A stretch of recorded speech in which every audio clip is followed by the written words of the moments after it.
Boa tarde, comunidade da TV 247. Boa tarde, comunidade do Entrevista com o Costa Pimenta.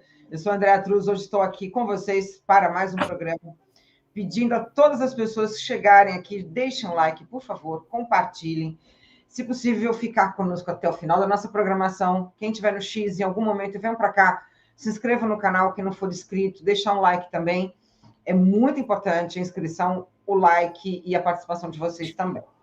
Peço também para entrar no site do Brasil 247, brasil247.com, e também votar no Prêmio Best. Então, boa tarde, Rui, seja bem-vindo, como vai? Obrigado, tudo bem aqui, e você? Tudo bem também. Mais uma semana daquelas, né? Vamos passar para você, Rui, só para a gente trazer essa pauta que eu acho que é tão importante, que essa semana a gente perde, não é, o Mujica. Vamos começar por aí. Até a gente não tinha colocado na pauta, mas é extremamente importante pela referência histórica. E, de alguma forma, eu já fico ali de olho, né, de como que a imprensa tradicional tenta tirar, né, descredenciar o fato dele, né, da guerrilha, né, o papel dele na trajetória guerrilheira, e lembrá-lo sempre como um cidadão que abriu mão de toda a estrutura econômica, enfim, despolitizar a causa, né? Não sei se você tem essa impressão. É contigo, seja bem-vindo. Obrigado. Não, uma personalidade curiosa, né? O Mujica. Curiosa não, porque na realidade nós vimos muito desse tipo de pessoa na política nas últimas décadas, né? Nós tivemos, ele foi um militante da guerrilha Tupamaro, né? Hoje não seria guerrilha Tupamaro, hoje seriam terroristas do Tupamaro, né? Porque se você usar armas contra arbitrariedade, você é terrorista, né? Como muita gente pelo mundo afora, né? Como o Nelson Mandela, por exemplo, como a OLP, né? Esses guerrilheiros, depois eles foram convertidos ao credo da democracia, né? Eles se transformaram numa espécie de social-democratas. Não dá para dizer que eles eram social-democratas, porque a social-democracia real é um partido muito ferozmente pró-imperialista, né? Eles se transformaram numa versão de esquerda, né, da social-democracia, uma versão um pouco mais social, um pouco mais popular. Isso daí aconteceu no mundo inteiro, né? Nós podemos ir em todos os países onde houve a luta armada, nós vamos encontrar aí, né, os guerrilheiros que depois foram convertidos à democracia, inclusive no Brasil. No Brasil nós temos aí, principalmente dentro do PT, uma série de pessoas, Dilma Rousseff, por exemplo, né, que teve a mesma trajetória do Mujica. Bom, esse é um movimento geral, não é um movimento individual, né? É um movimento que obedeceu à necessidade da burguesia imperialista, que colocou em funcionamento as terríveis ditaduras que o mundo enfrentou, né? Depois da Segunda Guerra, durante e depois da Segunda Guerra Mundial, até os anos 70, aproximadamente, do século passado. O colapso dessas ditaduras levou a burguesia a uma política democrática que consistia fundamentalmente na incorporação dos setores oposicionistas, né, ao poder, a alguma participação no poder. Então, quer dizer, essa trajetória dele não é uma trajetória individual, é um movimento político mundial de conjunto, né? Que foi impulsionado, em parte pelas mobilizações populares, em parte pela política da própria burguesia imperialista mundial, né? é a política das aberturas, né? Bom, em cada país, essa política teve um conteúdo um pouquinho diferente, né? Peculiar, particular de cada país, mas, de um modo geral, ela serviu para que os interesses empresariais que dominaram sobre as ditaduras continuassem dominando, né? O caso brasileiro é marcante, né? Você tem aí hoje, dominando a economia brasileira, dominando o poder, inclusive, setores que dominavam já sob a ditadura, setores da burguesia nacional e do imperialismo. Um caso bem característico é o caso da África do Sul, né, onde o Mandela chegou ao poder. Lá houve uma mudança política mais profunda, porque os negros não tinham cidadania, efetivamente, passaram a ter, né? Também o movimento popular que deu origem a isso foi um movimento popular muito radical, muito revolucionário, mas o governo Mandela foi um governo que preservou o predomínio absoluto da população branca sobre a economia da África do Sul até hoje, né? Então, nesse sentido, o caso do Mujica não é um caso excepcional, mas é um caso geral, né? O que nós podemos dizer sobre de particular sobre a questão do Uruguai, do próprio Mujica, é o seguinte: primeiro que no Uruguai, né, o governo esquerdista, que houve vários, né, vários governos esquerdistas, eles primeiro nós temos que fazer uma distinção, né? Por exemplo, no Brasil, quando há abertura, quem vai ao poder é o PMDB, um partido da burguesia, né? No Uruguai, não. No Uruguai é a Frente Ampla, que é uma frente de esquerda. Tudo bem. Tem políticos burgueses aí, tudo, obviamente. Mas a Frente Ampla era uma frente do Partido Comunista, Tupamaros, vários movimentos de esquerda, né? Era mais parecido com o PT do que com o PMDB. E esse setor chegou ao poder bem mais cedo, em função das características da política uruguaia, né? No Brasil, o PT vai demorar o quê? 15, 20 anos para chegar ao poder. Lá eles chegaram ao poder antes. Isso daí deu à esquerda uruguaia um caráter bem mais moderado do que, em geral, a gente vê na América do Sul, tá? Por exemplo, na Argentina, na Bolívia, até mesmo no Brasil, no Equador, nós tivemos movimentos nacionalistas de esquerda mais radicais, que surgiram depois, né? Depois da crise do neoliberalismo. O movimento uruguaio não, ele surgiu antes. Né? Isso é uma diferença bem marcante. Quer dizer, como ele surgiu antes, ele foi obrigado a administrar a política neoliberal no Uruguai. Por isso ele aparece bastante como um movimento mais moderado. É parecido com o caso do Chile, com o Partido Socialista Chileno, né? Não havia, né? Não houve no Uruguai também uma mobilização forte do tipo que houve na Argentina, Argentinaço, etc. e tal. Então, a esquerda uruguaia sempre apareceu como mais moderada, né? Como mais adaptada ao sistema de conjunto. O Mujica faz parte, ele não é nem o causador disso, nem a figura mais destacada desse processo. Ele é uma das figuras desse processo. Então, isso é uma diferença, né? Uruguai e Chile, a esquerda teve que assumir uma responsabilidade maior, até porque não tinha quem assumisse essa responsabilidade, né? Tinha que ser essa esquerda.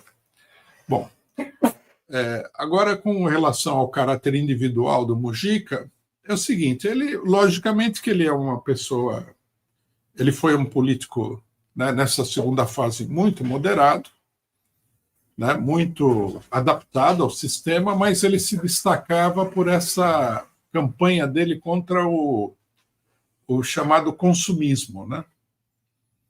Então ele já foi apresentado como o presidente mais pobre do mundo, né? Tiraram fotografia dele com um Volkswagen pré-histórico que ele tinha, né?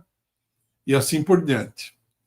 Tudo bem, eu não posso dizer que isso daí é pura demagogia dele, né? Me parece que ele pensava isso mesmo. Não há nenhuma indicação de que fosse hipocrisia, que ele tivesse, né, nadando em dinheiro. E eu não diria isso. Mas eu acho que isso daí, que é o que cativou muita gente, né? Muita gente gosta dele por isso, na minha opinião, não passa de uma mera aparência, né? Eu acho que um líder político ele tem que fazer reformas, né, mudanças profundas no país em que ele vive. Isso o Mujica não fez, a Frente Ampla não fez. Eles se adaptaram completamente ao regime de tipo pró-imperialista que existe no Uruguai, né? Acho que eu estou fazendo uma avaliação bem equilibrada da coisa, né? Eu tenho uma pergunta aqui para você, relacionada ao que a gente está tratando por parte dessa relação de esquerda, né? Enfim, da América do Sul. O Denner Pessan perguntou: Rui, Sendero Luminoso chegou tarde nessa incorporação da burguesia aos oposicionistas radicais? Não, o Sendero Luminoso ele não fez parte disso. A história do Peru é uma história bem mais acidentada do que os outros países da América do Sul, né?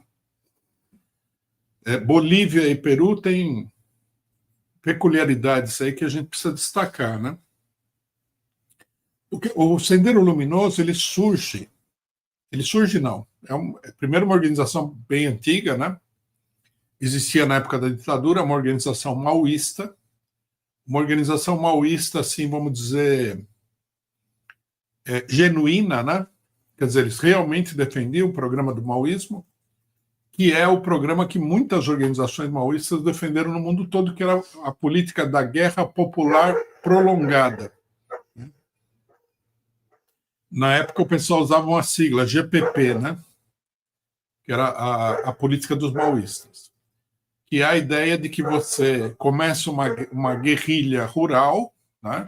Tem que ser rural, de acordo com a doutrina maoísta, e essa guerrilha vai acabar tomando conta do país inteiro.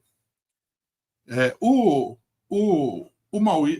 Sendero Luminoso ele ingressou na política de guerra popular prolongada a partir, ainda durante o período de transição, né, no Peru, não depois do período de estabilidade. Em 1979, aconteceu o Peru... Bom, deixa eu contar, já que fizeram a pergunta, se você me permite, eu contar um pouco de história. O Peru, quando termina a ditadura militar, que foi uma ditadura militar esquerdista também, a ditadura militar peruana ela fez uma reforma agrária. É a ditadura do Velasco Alvarado, um militar nacionalista. Era uma ditadura igual às outras, mas com toque social, porque Peru é um país muito turbulento, muito agitado, né? Quando a ditadura cai, o país entra numa fase de grande radicalização, a tal ponto de que a extrema esquerda peruana, consegue uma grande bancada na Assembleia Constituinte, que é convocada logo após a queda da ditadura, né? Para a gente ver o nível de radicalização que havia no Peru naquela época. Grupos que se diziam trotskistas, maoístas, todos eles conseguem eleger senadores, deputados e participam da Constituinte. Terminada a Constituinte, veja só, toda a esquerda peruana se unifica numa frente única, com exceção do Partido Comunista do Peru, que era um partido muito direitista. É o único partido de esquerda que não entra nessa frente. Entram os maoístas, entram todos os grupos que se dizem trotskistas, entra tudo quanto é tipo de grupo que você possa imaginar, tá certo? E essa frente ela se aglutina em torno de uma personagem lendária do Peru, que é já morreu, né? Hugo Blanco. Hugo Blanco foi um guerrilheiro também, né? Um guerrilheiro de um grupo trotskista, que alguns grupos trotskistas entraram na guerrilha, né? Não, a maioria não, mas alguns entraram. E o Hugo Blanco era uma lenda, né? Ele chegou a ser colocado, dizem as pessoas, né, que ele chegou a ser colocado no paredão de fuzilamento. Ele gritou lá, pátria ou morte, sei lá que coisa que ele gritou, e o fuzilamento dele foi suspenso na hora que ele ia levar chumbo. Então ele era uma lenda. E escolheram ele como candidato a presidente. E veja você, aí aconteceu uma coisa muito extraordinária. Os grupos maoístas apoiaram esse trotskista. Para quem não entende bem né, dessas coisas da extrema esquerda, os maoístas, eles são grupos hiperstalinistas. Quer dizer, eles odeiam os trotskistas, né? E eles estavam apoiando o candidato trotskista. Quer dizer, toda a esquerda estava unificada. Aí o que acontece? 3 grupos, né, trotskistas desses, fazem uma manobra lá por questões puramente eleitorais e rompem essa frente única, que, veja bem, tinha a possibilidade de ganhar a eleição no Peru. Isso daí gera na esquerda uma confusão total, né? E os maoístas ficam possessos com o que aconteceu, né? Com a ruptura e tal. É nesse momento nesse momento de radicalização e também de desmoralização, porque a ruptura da frente foi uma desmoralização, que o Sendero Luminoso se encaminha para a luta armada no campo. Isso é uma coisa que não tem a ver com a abertura diretamente, né? É uma política de contestação do processo de negociação que se dava naquele momento. E no Peru poderia muito bem ter fracassado pela força da esquerda, né? A conciliação entre as oposições e a ditadura, o grande capital, poderia ter fracassado por causa da força da esquerda na eleição. Mas o pessoal inviabilizou essa opção, né, e isso vai levar à estabilização do regime político peruano, com o Sendero Luminoso iniciando a guerrilha rural. O Sendero Luminoso é apresentado quase como um grupo criminoso. Não é verdade. É um grupo guerrilheiro, como qualquer outro grupo guerrilheiro que já existiu, que defendia os camponeses e tal, né? As calúnias contra o Sendero Luminoso são obra da propaganda pró-imperialista. O regime político peruano vai estabelecer uma ditadura fascista para combater o Sendero Luminoso, né? Um cidadão que todo mundo sabe que ele era um crime, era ou é, não sei se está vivo ainda, o Fujimori. Não, Fujimori morreu, acho que foi. Vou até confirmar aqui agora, mas eu acho que ele já. Agora, eu queria trazer uma dúvida até. No caso das Farc, porque também é uma GPP, não é? E ela é de 64, quer dizer, tinha uma estrutura na América do Sul bem significativa, né, desse movimento de guerrilha, né, Rui? Então, teve muita guerrilha na América do Sul, né? Em diversas épocas e por diversos motivos. Por exemplo, nós tivemos aí na Nicarágua uma luta guerrilheira do próprio Sandino, né, que deu o nome à Frente Sandinista. Isso é da década de 30. É natural que tenha havido guerrilha, porque alguns países da América Latina são países com uma composição camponesa muito grande. A guerrilha, ela é normalmente uma atividade rural, né? Não necessariamente, mas normalmente é uma atividade rural. Então, por exemplo, países como Peru, Bolívia, o Che Guevara foi para a Bolívia fazer a última empreitada guerrilheira dele, né? O Brasil também teve guerrilha rural, teve a guerrilha do PCdoB, né, no Araguaia, teve movimento de resistência urbano também, né? O Marighella não era guerrilha rural, era guerrilha urbana. Então, é natural que tenha. América Central, todos os países tiveram movimentos guerrilheiros fortes. vindos de diversas épocas. As ditaduras, né, elas impulsionaram muito isso. No caso peruano, ou no caso colombiano, né, das Farc, também se deve a um acontecimento peculiar, né, que é o seguinte. Já na década de 1950, a Colômbia tinha uma oposição nacionalista forte. E o líder dessa oposição foi assassinado. Até hoje é um caso não esclarecido, né? Quem que matou ele, por que matou, mas o normal é acreditar que quem matou ele fosse o imperialismo e as forças aliadas do imperialismo. A morte desse cidadão deu lugar ao que foi chamado de Bogotaço, se não me engano, 1956, ou por aí. O Bogotaço foi um movimento gigantesco, quase destruiu a cidade, né? Tocaram fogo em muitos prédios, foi um movimento de revolta muito profundo. E, a partir daí, começou a ficar claro que a burguesia não ia dar nenhum espaço para a esquerda. Aí o próprio Partido Comunista Colombiano, que é um partido relativamente... os partidos comunistas foram todos muito direitistas em toda a América Latina, né? Impulsionou a construção das Farc, que sobreviveram durante muito tempo. Até hoje tem Farc lá, tem guerrilheiro das Farc lutando, né? Colômbia é um país bastante rural até hoje, né? Mas o surgimento das Farc é anterior a essa onda de ditadura. É anterior a quê? Perdão. O movimento guerrilheiro ele vai deslanchar na América Latina a partir da experiência cubana. Perfeito. Né? A vitória em Cuba é que vai estimular vários setores da juventude a aderirem à guerrilha. A Revolução Cubana é de 1959, né? E o Che Guevara na Bolívia é de 1968. Então, é nesse período que vão surgir inúmeras organizações guerrilheiras, né? Seja de guerrilha urbana, seja de guerrilha rural.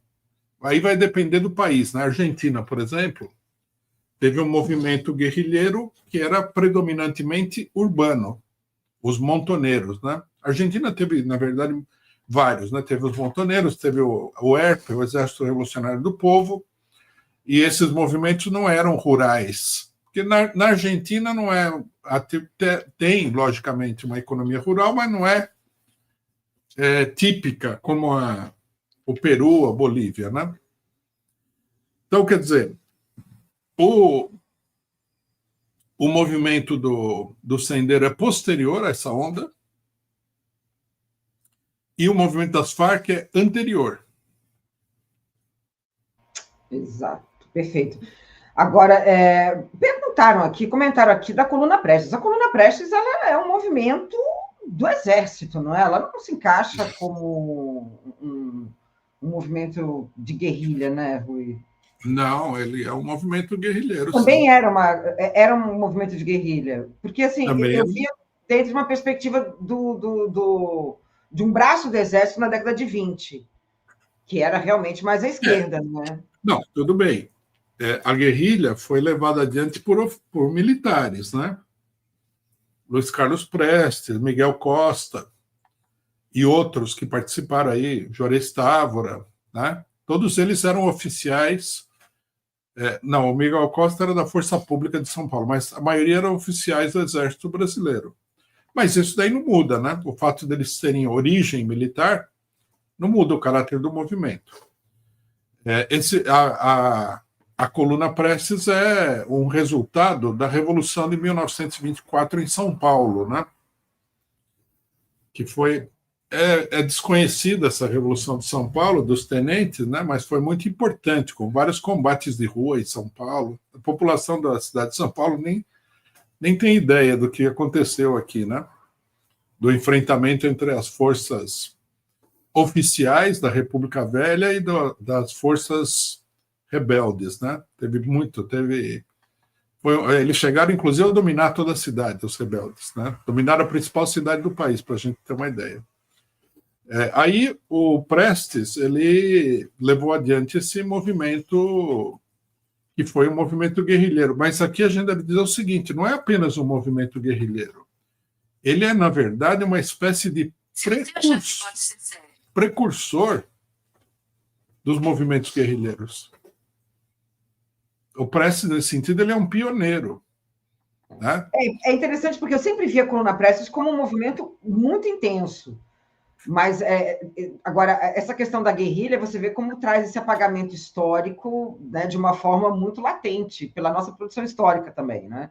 É sempre colocado ali ao lado como se fosse um braço da esquerda de um exército que depois ali, em 64, efetivamente, eles rompem. Né? Não, é um tipo... O que caracteriza o movimento guerrilheiro é o seguinte: diferentemente de um exército regular, o movimento guerrilheiro ele não visa a ocupação do espaço.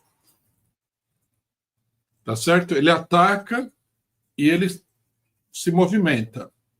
É o que algumas pessoas chamam de guerra de movimento em oposição à guerra de posição. Né? O Prestes é um pioneiro. Essa experiência da coluna Prestes é estudada por muita gente. Ele precedeu, inclusive, por exemplo, o movimento importante que foi feito pelo Mao Tse-tung, da Grande Marcha. É posterior ao Prestes. Com certeza, o pessoal tinha estudado esse caso. Né? Ele é meio que um predecessor desses movimentos da guerrilha rural. Né? A guerrilha urbana tem outros acontecimentos. Né? Por exemplo, nós temos aqui a luta do IRA, né?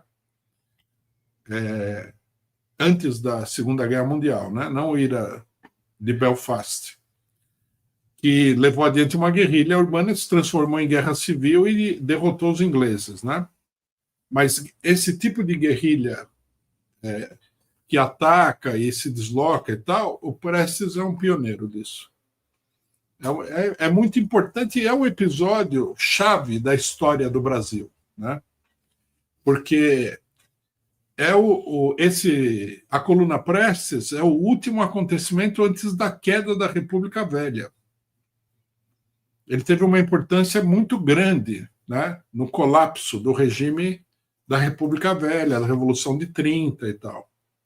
No Brasil, os historiadores eles têm a mania de falar que nada do que aconteceu no Brasil teve nenhuma importância. Né?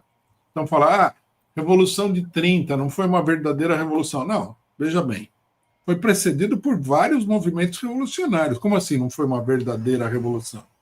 E pela perspectiva histórica do que você tinha antes de 30, não é? O Brasil antes de 30 realmente condiz o movimento revolucionário, porque a gente tinha uma... Né, era uma estrutura arcaica, né, de lógica de poder também. Né? Há uma transformação social imensa, né? Mas o pessoal tem esse hábito. Agora, por exemplo, teve o 13 de maio, está todo mundo falando que o 13 de maio foi uma farsa, né? É uma mania de uns setores intelectuais brasileiros de desvalorizar tudo o que aconteceu no Brasil, né? Tem mais uma questão, tem mais umas... comentaram também, ainda com essa questão das guerrilhas, que uma pessoa falando sobre o movimento zapatista do Marcos, se ele entraria também na GPP e nessa trajetória também. Agora, eu achar aqui. E tem aqui uma questão... Ele é um movimento, ele esboçou, né? Ele esboçou a possibilidade de uma guerrilha, mas não levou muito adiante. Levou, né? O movimento zapatista atual. Entendi. Já a Revolução Mexicana do Zapata não foi um movimento guerrilheiro, isso aí foi uma guerra civil mesmo. Perfeito. Bom, vou trazer aqui alguns superchats. Você teve agora um determinado momento que você comentou sobre o stalinismo, e tem até um superchat que diz aqui, de alguma forma, faz uma pergunta para você. Primeiro, agradecer aqui, tem um comentário do Tabelião. Rui, fala da venda gigantesca de armas do Trump para a Arábia Saudita, depois eu vou deixar para você comentar. Mas o Franklin BR fala assim, você disse que a discussão sobre o stalinismo é de museu. Isso deixa o curso, falando sobre o seu curso, se seria relevante por conta disso, e eu não sei se ele não entendeu errado alguma fala sua com relação ao stalinismo. deixa o curso irrelevante? Eu faço muito curso. Então, não, é o curso de stalinismo, né? Porque você falou, acho que você mencionou em algum momento que, eu acho que em algum outro programa, porque foi antes da gente falar sobre stalinismo. Não, eu falei isso, assim. Recentemente eu falei que o stalinismo, esse debate que existe hoje entre setores de esquerda, se Stalin foi um grande homem, não foi um grande homem, tudo bem, como todo debate tem sua importância. Mas do ponto de vista político, prático, imediato, é uma discussão sem sentido. Por isso que eu falei que é uma discussão de museu, né?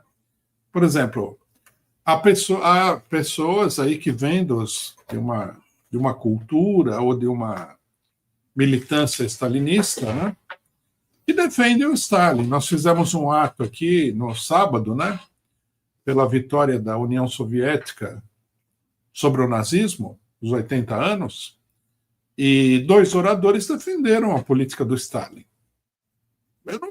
Tudo bem, né? Ele acha isso, eu não acho, mas não acho que seja uma polêmica muito relevante para a política atual. Por quê? Por 2 motivos. Primeiro, que o stalinismo, como força social, não existe mais e não vai reaparecer. O stalinismo era um produto da evolução muito negativa, né, da Revolução Russa de 1917. O stalinismo era a burocracia soviética. Isso aí desapareceu para sempre. Não vai reaparecer. Não existe nada nem parecido com isso no resto do mundo, nunca existiu também, né? Então, nesse sentido, é uma coisa de museu. E o stalinismo não é uma doutrina política coerente. Stalin era um oportunista, né? Por exemplo, na luta contra o trotskismo, ele defendeu a revolução por etapas. Então, você poderia dizer, não, a revolução por etapas é uma característica do stalinismo. Mas os que defendem Stalin hoje, de maneira nenhuma vão defender a revolução por etapas, que é uma coisa já condenada pela história. Aí, ele defendeu o socialismo num só país. Também é uma política meio esquisita. Por que defender esse tipo de política hoje, né? É uma política de Estado, não é uma política para um grupo revolucionário. Aí ele defendeu a democracia junto com os Estados Unidos e a Inglaterra após a Segunda Guerra Mundial. Mas antes da Segunda Guerra Mundial, ele se juntou com os nazistas e defendia inclusive o nazismo. Então, quer dizer, não é uma doutrina, né? Não existe nenhum partido político no mundo que fala, não, a minha doutrina está dada pelos ensinamentos de Stalin. Não existe isso. Os mais stalinistas de todos, que são os maoístas, eles não seguem nada do que o Stalin falou. Eles seguem o que eles chamam de pensamento Mao Tse-tung, ou Mao Zedong, como queira, né? Então, quer dizer, não tem stalinismo como doutrina política. Por isso eu acho que ficar se estranhando com as pessoas por causa do Stalin, tudo bem, podemos discutir. Todo debate histórico é válido, né? Sim, sim. O que aconteceu na Segunda Guerra Mundial? Daí discutimos, mas eu, por exemplo, não vou brigar com ninguém porque a pessoa fala que o Stalin era uma grande pessoa, que o stalinismo é maravilhoso, porque não tem vigência concreta na política atual. Perfeito. E aí o superchat que a pessoa falou sobre era um comentário, na verdade, era um comentário sobre a venda de armas, né, do Trump para a Arábia Saudita. E tem uma outra questão aqui, que é do Guilherme Valduga, agradecendo seu superchat, Guilherme. É possível o imperialismo ficar racional e cortar a corrupção de superfaturamento de armas para enfrentar Rússia, China e Irã, ou Wall Street não permite isso? Mísseis de milhões versus drones de milhares. Passo para você. Bom, o Trump, essa política do Trump de vender armas para a Arábia Saudita, primeiro, ele está fazendo um aceno, né, para a indústria armamentista norte-americana, logicamente, mas bate com a política dele, que é a seguinte: ó, veja, eu vou vender arma para vocês se virem aí. Eu não quero participar em nenhuma coisa que vocês fizerem, você entendeu? Se tiver que combater o Irã, o Líbano, ou qualquer outro país, façam, o Iêmen, façam vocês, eu não quero me meter nisso. Agora, é uma política imperialista, a venda de armas, né? Obedece à política imperialista de dominação da região, mas não é exatamente a mesma política dos antecessores do Trump, né? Essa política dele está determinada pelos interesses próprios do grupo que hoje ocupa a Casa Branca, que não é o mesmo grupo econômico, né?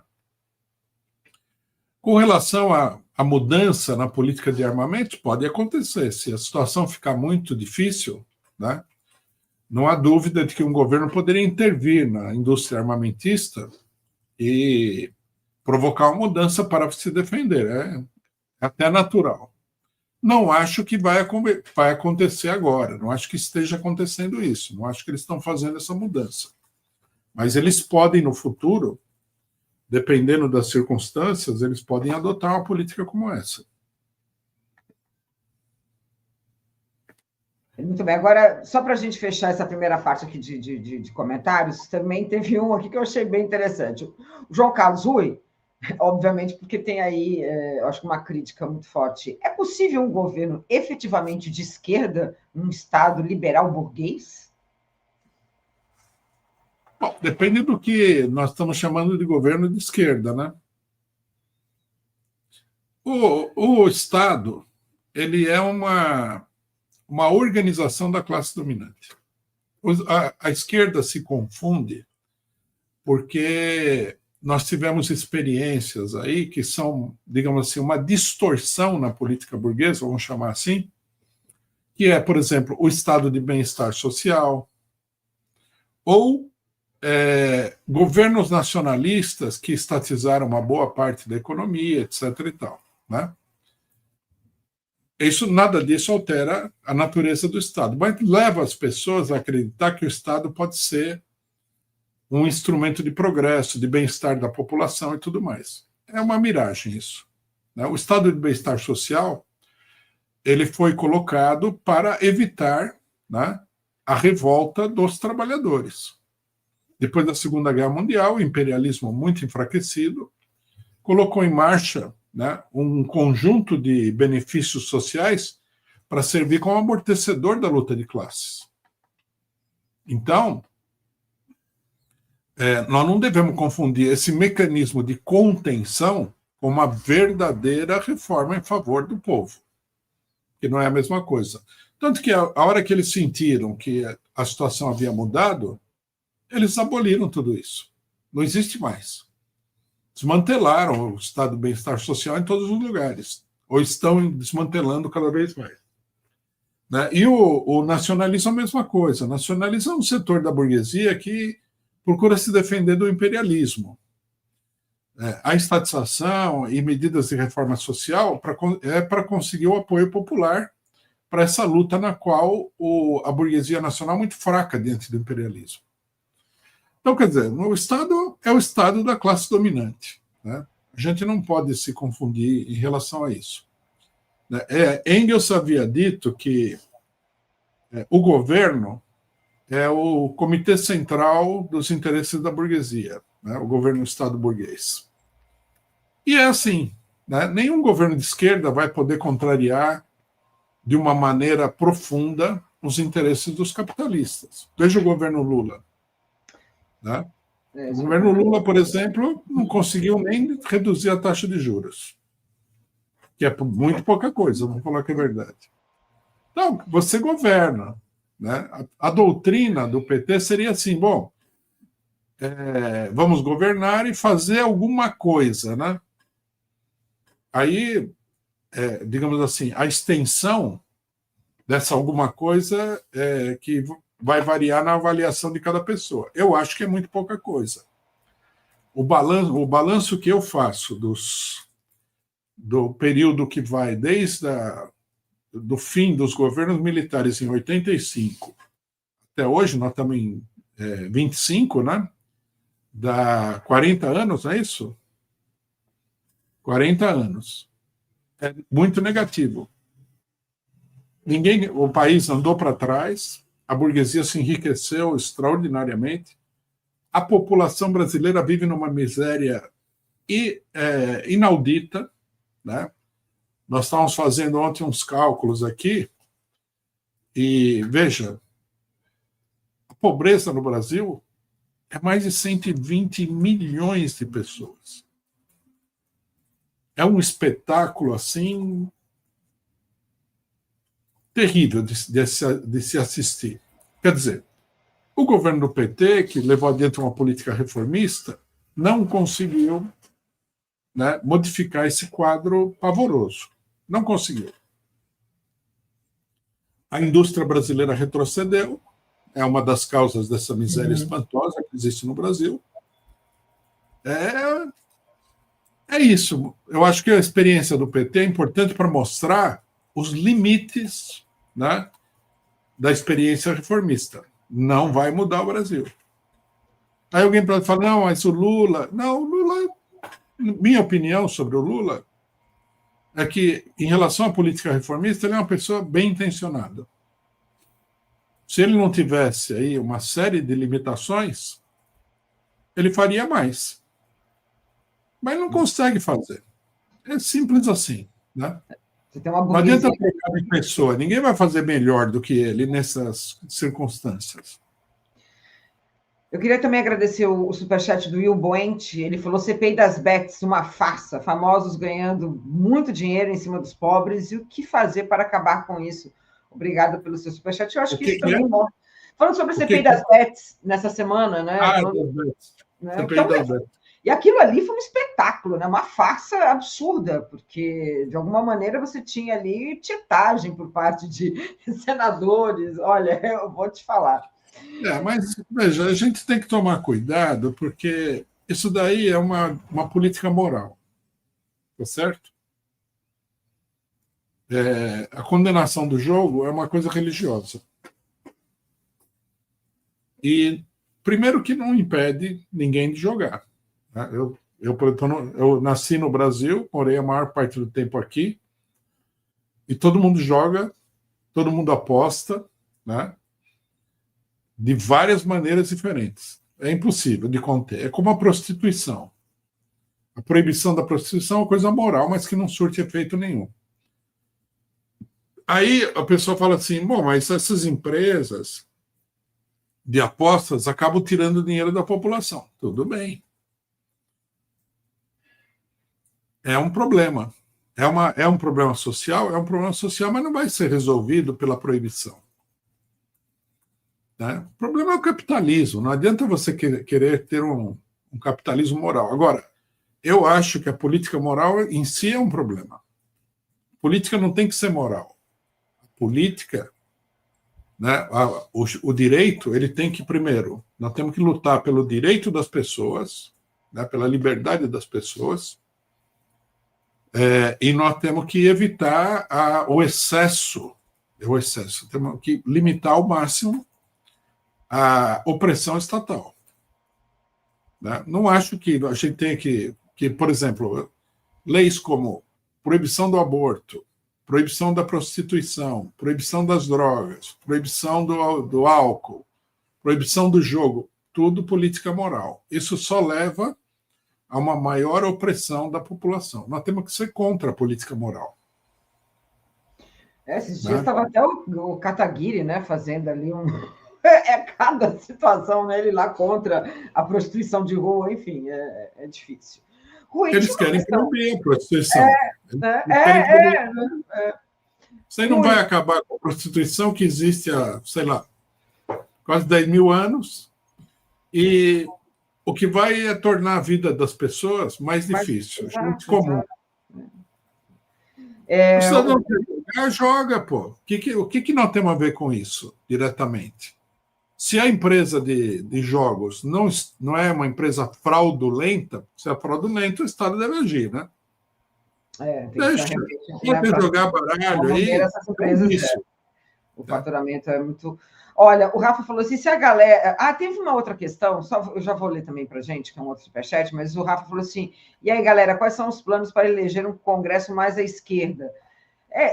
Que é um grande desafio, né? Esse que é o grande desafio. Mas a questão era o seguinte, deixa eu pegar aqui.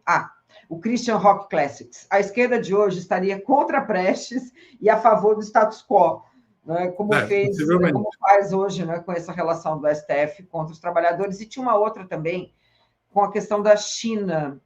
E aí eu queria trazer essa questão do imperialismo, né, da China, dessa visita de Lula à China também, né, a forma como a empresa tradicional agiu, e trazer a nossa pauta até na volta, né, da China. O Lula passa ali pela Rússia, tentou um encontro com Putin, não conseguiu, né, Rui? Mas conseguiu falar com ele ao telefone, né? O negócio da China é sintomático do caráter da burguesia brasileira, né? Porque a China é um bom negócio para o Brasil do ponto de vista capitalista. Os chineses, eles não são esses vampiros que arrancam o couro dos parceiros comerciais. Eles oferecem financiamento a custos muito mais atraentes do que os outros. Não é o vampirismo que a gente está acostumado a ver aqui. E isso aí seria bom para a burguesia. Não é? Se o seu negócio é o dinheiro, então você fala, vamos chamar os chineses aqui, vamos fazer negócio com eles. Seria bom para os capitalistas brasileiros. Mas o capitalista brasileiro, ele é uma pessoa totalmente dominada pelo capitalismo estrangeiro. E esse ataque ao que o Lula foi fazer na China é uma coisa que mostra que eles são um braço, né, do colonialismo dentro do país. Né? E também mostra que eles estão numa política de enfraquecer, logicamente, o governo PT. Né? O Lula, do ponto de vista de um governo, de negócios e tal, ele ele deu uma bola dentro aí, marcou um gol para o governo dele. Né? Aí o pessoal quer descaracterizar, desmerecer tudo isso. E por que eles fazem isso? Porque eles vão perder dinheiro? Não. Porque os amos, né, os donos do Brasil, que estão lá em Nova York, em Berlim, em Paris, não querem. Exatamente. Não querem, e você viu, nessa semana a imprensa não tratou muito dos acordos firmados entre Brasil e China. Ficou ali nesse caminho. Agora, teve uma pergunta aqui de um pessoal do chat, uma pessoa no chat, fazendo um paralelo, né, da ida do Lula à China e o Haddad aos Estados Unidos, e tentando entender o que vai prevalecer nessa história. Não é? Uma economia mais aos Estados Unidos ou mais à China? Vai prevalecer os Estados Unidos. O governo do PT, ele pode fazer coisas com a China, pode fazer coisas que seriam boas para o Brasil. Mas, no essencial, a política econômica brasileira é dominada pelos bancos internacionais. Né? Isso, acho que essa experiência o pessoal tem que assimilar. Nós elegemos um governo de esquerda, que, na minha opinião, foi correto de fazer, logicamente, mas os limites dessa experiência se mostraram muito claramente. O governo não consegue fazer nada. Né? Ou faz muito pouco, digamos assim. Né? E eu volto a insistir. Não é porque o Lula não queira fazer coisas. É que ele não pode. No marco da política dele, institucional, não dá para fazer mais do que isso que ele está fazendo. Sei lá, uma outra coisa talvez, né? A gente pudesse criticar, falar, não precisava fazer isso e tal, mesmo, né, ultrapressionado. Precisaria romper com essa situação, mas o Lula não vai romper com isso. E o Haddad, né, eu acho que a questão Haddad ela fica clara com o negócio do Galípolo. Meter o pau corretamente, né? No Roberto Campos Neto, porque o cidadão todo dia aumentava a taxa de juros. Aí colocaram uma pessoa que todo dia aumenta a taxa de juros igual a ele. Quer dizer, vamos ter claro, o Banco Central independente, ele é independente do governo, mas ele não é independente dos banqueiros. Certamente, né? E, inclusive, a gente pode até, né, de alguma forma, a expectativa é que ele ainda esteja, né, recebendo um reflexo enfim, da presidência do Campos Neto. De qualquer forma, é um Banco Central que a projeção para ano que vem já é muito tarde, quer dizer, ano que vem é ano de eleição, e a gente vai pagar, essa conta um dia vai surgir, e vai surgir forte por conta desses juros muito altos. E 2026 é o ano, né? É o ano que vai ser cobrado, né? E não vai diminuir, né? Eu não vejo isso. Não vai diminuir. Não vai diminuir porque a pressão da burguesia é muito forte. A burguesia ameaça o governo também com inflação, com desvalorização cambial. Se o governo não fizer essas coisas, é difícil, né? Você teria o que o Lula teria que fazer é ir para o enfrentamento, mobilizar o povo contra a burguesia. Mas ele acha que isso daí não é uma via, né? Que isso seria desastroso. Bom, então ele tem que arcar com o desastre que efetivamente está acontecendo, né? Pois é, agradecendo aqui o César Santos, ele falou, boa tarde, se o Brasil tivesse soberania de verdade, a Rede Globo jamais teria concessão pública, concorda? Pois são traidores do país, né? A esquerda deveria trabalhar para removê-los do país, né? Ele perguntou, correto? Exato, não está aí. Sim. É importante isso, porque esse debate já apareceu de uma forma totalmente distorcida, né? Que é a seguinte: o pessoal não propõe o fim da concessão da Rede Globo porque a burguesia inventou a história que isso daí seria uma censura, seria um ataque à liberdade de imprensa. Não é verdade. A concessão não é um direito líquido e certo da Rede Globo. E não é um direito por quê? Porque o 247 não tem essa concessão. Por que eles têm e o outro aqui não tem? Juridicamente é um privilégio, né? Então, isso teria que ser abolido. O governo devia pegar o canal de televisão e deveria permitir que a sociedade de conjunto tivesse acesso, e não um único grupo empresarial. E depois, de mais a mais, esse grupo empresarial, que é um monopolista, ele é profundamente antinacional. Ele é profundamente contra o povo brasileiro, contra o trabalhador brasileiro. Ele é um braço do imperialismo dentro do Brasil. Teria que... É o tal negócio, né? Sem mudar essas coisas, é difícil falar em mudança real dentro do país, né? Muito bem. Tem mais um superchat aqui para a gente colocar. Deixa eu ver aqui. Não, acho que eu coloquei. Não, está aqui, olha. O Duarte. Na China, a Globo perguntou ao Lula sobre Janja e o TikTok. Lula respondeu que irá fazer a regulação das redes, mas uma capitulação do governo, Rui? Eu, sinceramente, isso aí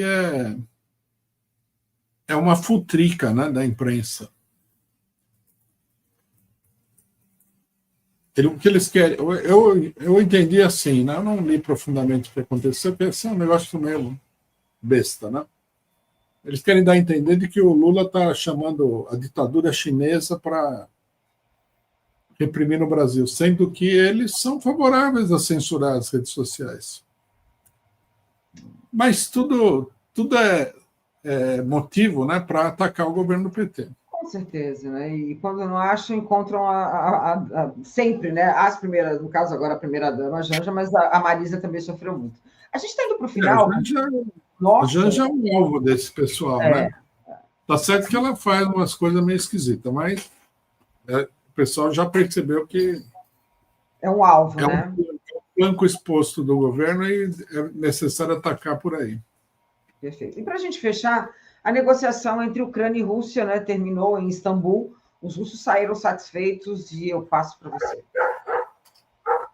Eu não via o resultado dessa negociação. Teve a negociação, então, teve essa negociação agora, né? O Vladimir Medinsky, chefe da delegação russa nessas negociações, disse na sexta-feira que Moscou estava satisfeita com os resultados e pronta para continuar.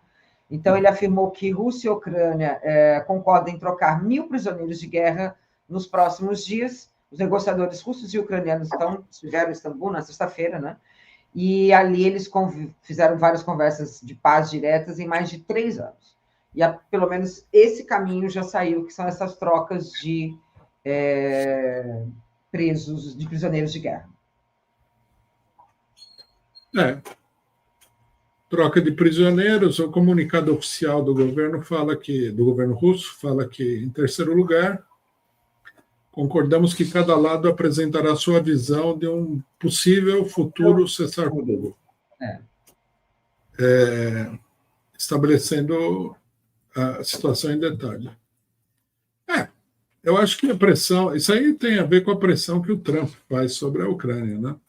Sobre o governo Zelensky, ameaçando de deixar o Zelensky no sereno aí. E tem muita gente de esquerda falando que isso aí é uma maldade do Putin e tal, né? Que é o Putin e o Trump se juntaram aí para esquartejar a Ucrânia. Uma coisa, negócio muito... A esquerda está muito fora do mundo real. Perfeito. Rui, a gente está indo para o final, eu passo para você agora chamar para amanhã, né? 13 horas. Amanhã às 13 horas nós vamos fazer a análise da semana e depois da análise nós vamos fazer um ato de lançamento de uma campanha que nós estamos realizando, que é a campanha contra a tentativa de cassação do registro do PCO. Os 2 acontecimentos vão ser aqui em São Paulo, na rua Conselheiro Crispiniano, 73, no centro, perto do Teatro Municipal. Né? Nós estamos lançando aqui um folheto que nós vamos distribuir amplamente, explicando a situação, né? Então, vamos fazer um pequeno ato político, não vai ser um ato de rua, nada, vai ser um ato em local fechado, mas aberto ao público em geral.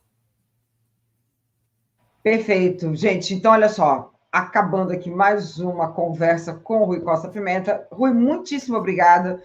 Bom final de semana, bom final de semana para vocês que estão aqui no chat, pedindo para vocês continuarem com a nossa programação, e eu volto hoje às 20 horas, no Boa Noite das 4 às 7, mas vocês entrem antes, por favor.